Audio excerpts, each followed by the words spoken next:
ચોમાસાની સિઝન દરમિયાન નડિયાદમાં બીજે ક્યાંય પાણી ભરાય કે ના ભરાય, પરંતુ શૈશવ હોસ્પિટલ આવેલ ઢાળ પર અવશ્ય પાણી ભરાતા હોય છે. તમે સૌ કોઈ આ બાબતથી અવગત જ હશો. નડિયાદમાં આવેલ શૈશવ હોસ્પિટલનો ઢાળ કે જ્યાં ઘણા વર્ષોથી વરસાદી પાણી ભરાય છે, પણ કાંસની બાજુમાં આવેલ દિવાલ જે ઘણા સમયથી પડી ગયેલ છે અને તંત્રના ઘોર બેદરકારીને કારણે અહીંયા મોટી જાનહાનિ થાય તેમ લાગી રહ્યું છે. 2 અઠવાડિયા પહેલા અમારી ન્યૂઝ ચેનલ મારફતે આ સમસ્યાને ન્યૂઝ મારફતે કવર કરવામાં આવી હતી, પરંતુ જાણે કે તંત્ર કોઈ મોટી જાનહાનિની રાહ જોઈને બેઠું હોય તેવું લાગી રહ્યું છે. તમે આ દ્રશ્યોમાં જોઈ શકો છો કે કાંસની બાજુમાં આવેલી દિવાલ તૂટેલી હાલતમાં જોવા મળી રહી છે. આ વર્ષે જ્યારે ભારે વરસાદ પડ્યો ત્યારે તમે જોયું હશે કે આ કાંસ કે આ દિવાલ કશું જ દેખાતું પણ નહોતું.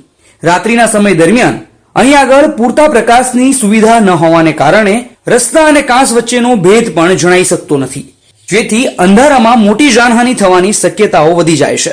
જો લાગતા વળગતા અધિકારીઓ આ બાબત પર ધ્યાન આપે અને તાત્કાલિકના ધોરણે કાંસની દિવાલ મહાનગરપાલિકા બનાવી દે તો કોઈ મોટી જાનહાનિ થતા બચી શકે તેમ છે.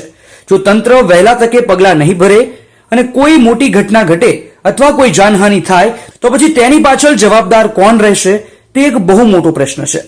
આ રોડ ઉપર હજારોની સંખ્યામાં અવરજવર કરતા હોય છે. આ જ રસ્તા ઉપર આવેલી 2 સ્કૂલો, બાસુદીવાલા પબ્લિક હાઈસ્કૂલ અને સંતરામ ગર્લ્સ હાઈસ્કૂલ, જ્યાં મોટી સંખ્યામાં વિદ્યાર્થીઓ ભણવા માટે આ રસ્તાનો ઉપયોગ કરતા હોય છે, ત્યારે તંત્રએ ખાસ આ બાબતે ધ્યાન આપવું જ રહ્યું. આ રોડ ઉપર હજારોની સંખ્યામાં અવરજવર કરતા સ્થાનિકો નડિયાદમાં જો ભારે વરસાદ પડે છે તો પાણી ભરાવાની સાથે જ આ દિવાલની કોઈને ખબર પડે તેવું નથી, અને આવા દ્રશ્યો અહીં આગળ વારંવાર વધારે વરસાદ પડતા સર્જાતા હોય છે. ત્યારે અમારી ન્યૂઝ ચેનલ તરફથી તંત્રનું ફરીથી એક વખત ધ્યાન દોરવામાં આવે છે કે નડિયાદમાં આવી કોઈ મોટી હોનારત કે મોટી ઘટના બને તે પહેલા આ પ્રશ્નનો યોગ્ય નિરાકરણ લાવવામાં આવે.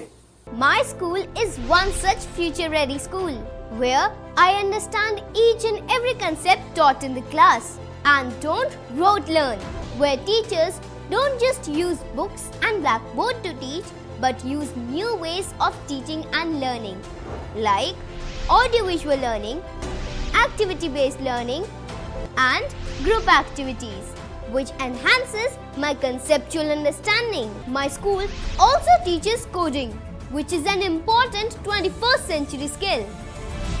Not just that, I get an opportunity to showcase my skill on a national platform. And with all this, I acquire important skills that make me future ready and confident. Would you also like to know where is my future ready school? Visit now and see for yourself.